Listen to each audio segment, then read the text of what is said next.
So after weeks of speculation, a lot of our predictions have come to fruition in The Sims 4's newest expansion pack, Cottage Living. But before we jump right into it, if you are new here, my name is Catchy, aka OBiGem. If you like what you see in this video, please do not forget to hit the like button and also consider subscribing to the channel and hitting the notification bell so you can be notified of all future videos. So mainly I do want to focus on a lot of the information that was given to us in the blog post that dropped after the trailer that premiered this morning at 11 a.m. Eastern Standard Time. And while I go over that, I will be playing the trailer footage in slow motion so that you guys can potentially catch any of the things that you missed when you watched it through the first time. Although by the time this video goes live, I'm sure most of you will probably watch the trailer over enough times, but there's a lot in there, so hopefully you catch some extras while I go over the blog post. But yes, the Sims team did drop on their blog post, and I will leave a link to that in the description, some extra information, so I'm just going to go ahead and read through some of that, and then pause if I have anything to add to it. But we're over the moon because it's finally time to reveal the Sims 4 Cottage Living Expansion Pack. You're in for an utterly delightful experience in the small countryside town of Henford-on-Bagley, where animals and gardening are all the rage. The best news? This golden age hatches on July 22nd. Join us as we go down the rabbit hole into all the legendary details ahead. It's a quiet village. There's way more to this provincial life than you might expect. It's a small town where the Sims who live here have plenty to flap their lips about. Have a Henford heart-to-heart with pub owners at the Gnome's Arms, or the Sims running the grocery stall for some wild stories and gossip. If you're feeling brave, you might even approach the Crumplebottom's garden booth for some advice. Just remember, Agatha is the friendly one, Agnes is the grumpy one, but they both love crumpets. Sometimes the locals need a bit of help too. If you're up for it, running a few errands for them might yield some interesting presents. Every week, the Finchwick Fair blows through the village, attracting all sorts of Sims. The mayor judges the rotating competition entries, from pies to vegetables to chickens, and the rest of the villagers love to join in. So there's a whole lot going on in just these two small paragraphs. The very first thing I want to point out is, of course, I think everybody already guessed this before the trailer dropped, the return of Agnes Crumplebottom is in this pack. So I know a lot of people are going to be thrilled about that. I'm just kind of, I'm kind of nonplussed about it. I don't really have any strong memories of Agnes Crumplebottom, just because in the past Sims games I played, I honestly never really got too deep into any of the lore, any of the families, so a lot of these legacy characters, and I don't really have any nostalgia for them. It was the same when they brought back Bonehilda in the Paranormal pack. I was thrilled for the people who were missing her, but I personally just don't have that nostalgic history with that character, so it didn't really do a whole lot for me. But it's always good to see these legacy characters return to the series. The other thing I do want to talk about in this paragraph or from these two paragraphs is it does seem as though there's going to be like some side quests type, like it reminds me of RPG with a side quest where you go to villagers who need help with things and then you kind of fulfill them to get extra rewards. That's what that whole thing sounds like as far as locals needing extra help, which actually sounds really interesting. I know it's not necessarily the type of deep gameplay a lot of simmers are interested in, but for me, like, those elements actually are quite interesting, and I would be really interested in seeing them play some of that out whenever they do the gameplay live stream, because that actually sounds really fun. I would be into that completely. With the Finchwick Fair, it sounds a whole lot like this is going to be in line with the festivals that we got with the City Living pack, as well as with Snowy Escape, and not just the festivals. I believe in City Living we got a whole lot of different things like the flea market and all of those types of events that you can attend, and I always like to see inclusion of those. I do think that's something that kind of gets forgotten from pack to pack, including things that work on that type of system, because our Sims always need new things to do. And this is something new for them to do, going to this Finchwick Fair. And I do wonder what the prizes might be, if you're just winning simoleons or if you're winning rare items or something like that. I'd be interested to see how that plays out as well. And I may not do it a lot, but it would be cool to just have like one of my Sims do it once or twice just to see what it's like. And like I said, more things for them to do. So let's continue on. Do have a cow. Yes, that's right. Cows, llamas, chickens, bunnies, and foxes all live alongside Sims in this idyllic new world.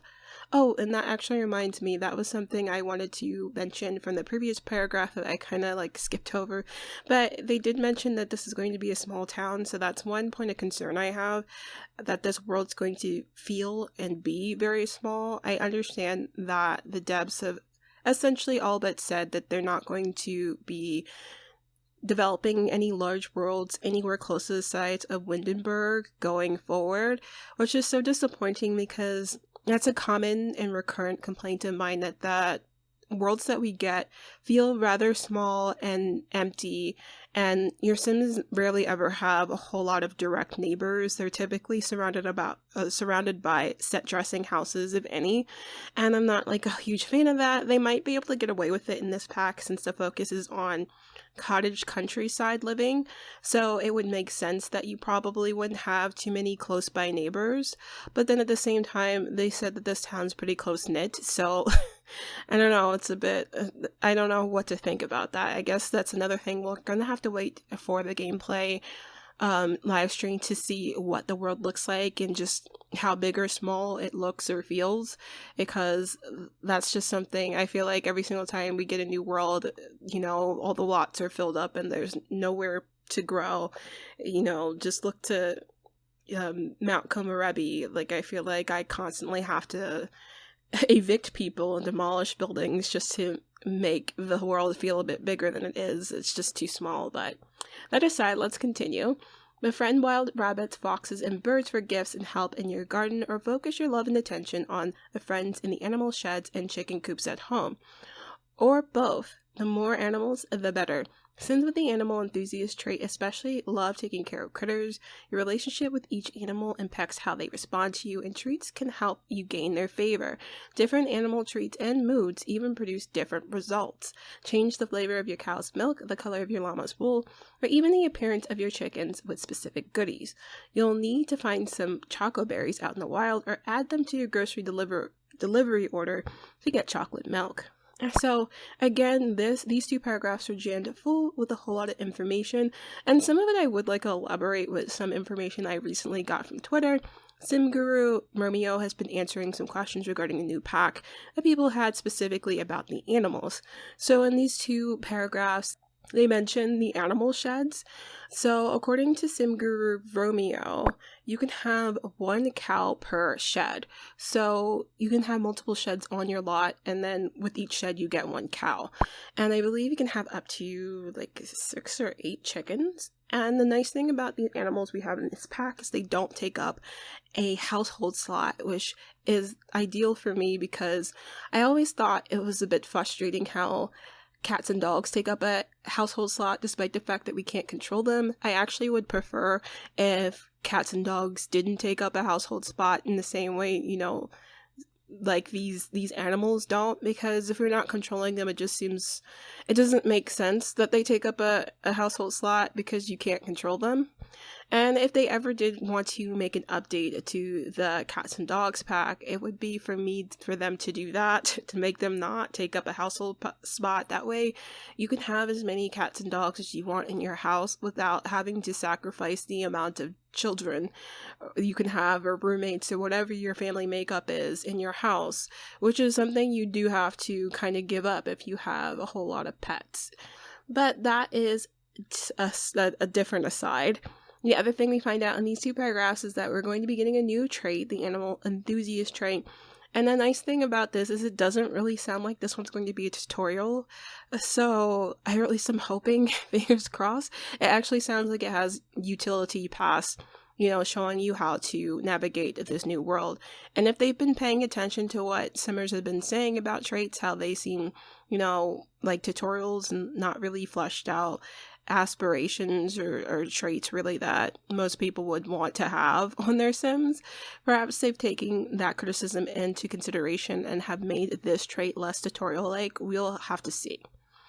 But it does look like you're going to be able to build relationships with your animals, and you're going to be able to influence, what they look like, and as far as cows, what type of milk they produce by how you what you feed them. I mean, it sounds like it's going to be involved as far as everything you can do with the animals, which I know is going to be such a big treat to all the animal lover simmers out there, because it sounds like you can do a whole lot with these animals. I'm not gonna lie, before this pack came out, I had my expectations extremely low, and I didn't even think they were going to give us animals, because it just seemed like a whole lot of new animations that, let's be honest, the Sims team kind of always skirts around making new animations if they don't have to. So I'm actually surprised that they did actually invest the time and effort to not only make all these animals, but give most of them some new animations. I say most because I know some of them do have some reused bits. So, for instance, I know for a fact they had to reuse some of the Dust Bunny animations for the rabbits they have in game. So, there's that. So, I mean, hey, cut costs where you can, but, I just find that interesting. I'm actually intrigued also about this, a part about moods influencing the results of, what these animals can produce, as far as the cows and some of the other animals that produce, I guess, the sheep and their wool. So that's interesting too. I don't know what that means, and hopefully they'll kind of elaborate on that when we get the gameplay trailer. So plant some roots and some vegetables, obviously. Thanks to the new gardening patches, folks are overexcited for oversized crops. Fill pots with giant watermelons, aubergines, pumpkins, mushrooms, and lettuce to really wow the neighbors. Get the kids out there with you and teach them how to care for those huge plants too. When they're fully grown, the veggies, not the kids, enter them into the Finchwick Fair or just collect a good harvest for healthy meals. A simple living lot challenges makes cooking cheaper, but it also means recipes depend entirely on what you've got in your inventory. Forage in the nearby woods for mushrooms and berries, borrow some milk and eggs from your animals, and keep your garden full. Missing something? Place an order with the local grocery store or grocery shop and get all your ingredients delivered right to your doorstep. Don't forget to tip the delivery person. Speaking of cooking, bring the whole family together in the kitchen to make Yorkshire pudding, beef Wellington, or any of the other delicious dishes on the menu. It really does make the kitchen the heart of the home. So a lot of good things here. So we're going to be getting additional crops you can grow in your garden, which I'm always game for that. I have 2 Sims I play with now that garden a whole lot, and if you ever play this with a Sim that has a big garden, then you know that it's really hard after a while to have a varied list of crops. You kind of get tired of the ones in game. So I'm thrilled that we have new ones, pumpkins, watermelons. I don't know what an aubergine is. I don't know that I knew that an aubergine was a crop, but okay. Mushrooms and lettuce, all of that sounds great. And the best thing about this is it looks like they're going to be giving us an update where, I don't know if this is just locked to this pack. I hope it ends up being a base game update, but I guess we're going to have to get clarification on this. But it looks like they're going to be giving kids the ability to garden. So if you don't know, in the regular game as it stands right now, kids cannot do anything with the garden unless you have a mod that allows them to do those things. So it looks like in this pack, they're going to be giving kids the ability to garden, essentially. And I'm really hoping at the very least they give us a patch update that lets them, handle gardening with the regular plants that are already in game right now. It would be a real shame if they locked that functionality behind this expansion pack. It would be quite silly. You know what I mean? So I hope that they do patch that in for base game and then just allow for the kids to do the additional crops that come with this pack. But it also sounds like the kids are going to be able to enter the fair with their crops individually. They could do it without a parent being there with them, which is actually really cool. I like both of these things because I'm always clamoring for kids to have more things to do. As it stands, kids have barely anything to do. There aren't really any activities for them to do. They can't really do a whole lot in the household. They go to school and do their homework, but outside of them having things they can do for fun, activities they can get involved with, it's slim pickings for them. So this all sounds really great. And what's even better is seems as though, I think it all but confirms here, that kids are going to be able to help out with family meals. What I'm most excited about is it sounds like the whole family can cook together. And I've always wanted something like that where families can cook meals together, because it seems like something super basic that they should have been able to do the whole time. I know everybody knows, times when families get together and have big meals, like at Christmas or different holidays where there's a big feast. Your whole family kind of pitches in the house with doing the mise en place and helping out with cooking different,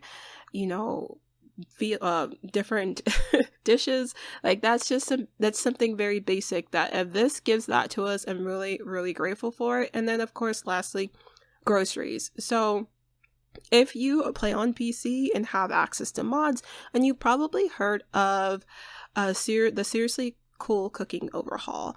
And with that, for the longest time, that was the only way you can get anything close to a functional grocery store and having to buy your own ingredients, because that mod essentially is what this is essentially describing, where you buy your ingredients, and if you have the ingredients on hand, then your food essentially costs nothing. I think the one thing about that particular mod is there wasn't anything implemented that would prevent you from being able to cook something if you didn't have the ingredients, probably because it's, mods can only dig so deep as far as forcing certain things to happen in game.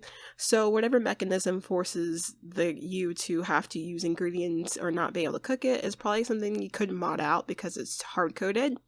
But with this, it seems like they're actually allowing you, or at least giving you the option to be in a position where you have to have the ingredients to buy food. It seems like this is going to be tied to the Simple Living Lot challenge, or which I don't know if that's going to be a lot trait or something else, a different mechanic in game, but whatever it is, it's probably something I'm going to use the heck out of, because I like to have my gameplay be as realistic as possible. So once this pack comes out, I will be getting it, of course, and I will probably be applying whatever this lot challenge is to every single one of my households, so that they can be forced to have to go to a grocery stall or order groceries for them to, essentially make their food and eat. Because I don't want to give them the out to be able to go to the mysterious endless fridge that just has all their food in it. They are going to have to buy their food. So I'm excited for that. The delivery sounds a whole lot like how it is in The Sims 2, where you can order groceries and they get delivered to your door. So I'm thinking it's probably going to be something like that. But all of it sounds super cool, and I am, of course, always a fan of more recipes in games, so I'm excited to dig into that and have new things to cook. And this is all music to your ears. That's great news. Even better if you purchase the pack by September 2nd. You also get the bonus gnome on the digital content, seen above, ride around town on the scenic commuting bicycle, decorate your garden with the Onward the Adventurous Gnome sculpture, and brighten your yard with Bramblewood's delightful tree. Pre-order the Sims 4 Cottage Living Expansion pack now to start playing immediately when it launches on July 22nd at 10 a.m. Pacific time. And that's pretty much it. They end with the joke, don't hit the hay just yet either.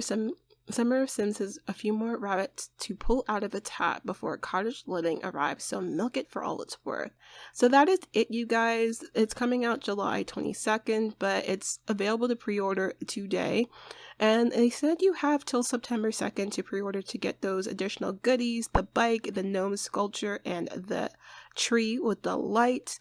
I probably will be making sure I pre-order it, because the bike seems like I love a bike with a basket.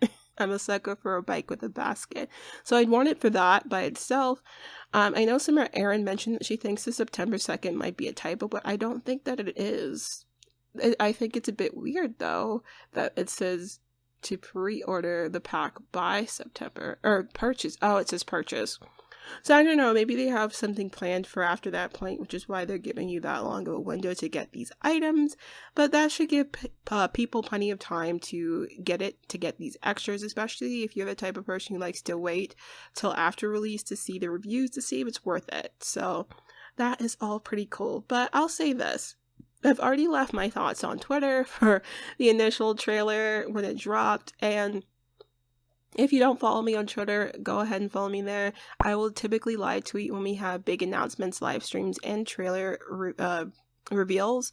So I think I only tweeted twice because I didn't really have a whole lot to say right then and there. I did want to wait to read through this blog post to give more elaboration, which is why you're getting this video. But I mean, as it stands, there is a lot of good things here. I like the fact that they're including more things for your kids to do when it comes to gardening, and being able to cook group family meals. That's super cool to me. I really love that. I like the inclusion of the grocery store. I love that realism. That's super cool. I'm intrigued by the little fairs that you can enter your crops in. That should be interesting. We shall see. And I'm definitely intrigued by lot trait or lot challenge, whichever that is or what it means. It seems that it's going to implement challenges as far as being able to cook your food and need ingredients, and maybe there might come other challenges with that. And I am intrigued by the fact that you're going to be able to have an array of animals on your lot with you without it having to take up a family slot. All of those things are great and intriguing.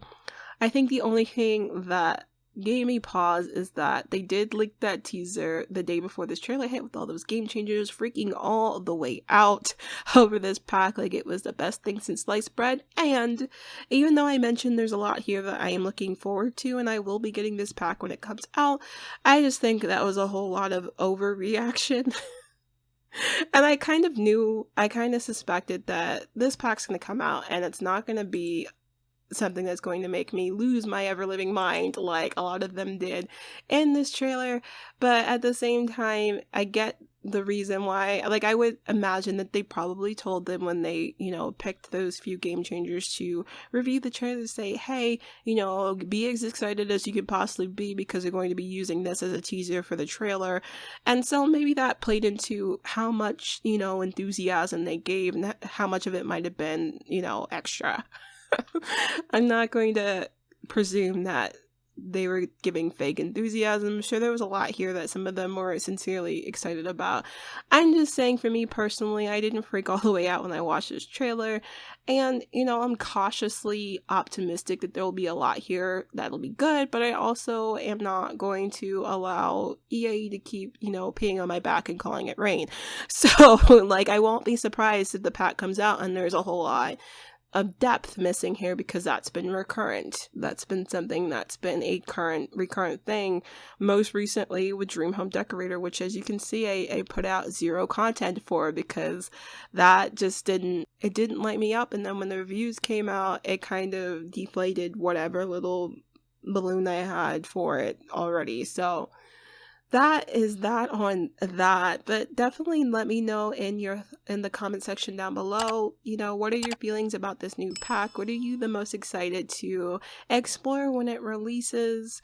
And what are some concerns that you have or that might come to fruition with this pack that you're afraid might be something that makes you not as thrilled about this pack coming out? I'd like to hear all your thoughts in the comments down below. But until next time, guys, stay safe, stay healthy, and of course, stay dazzled.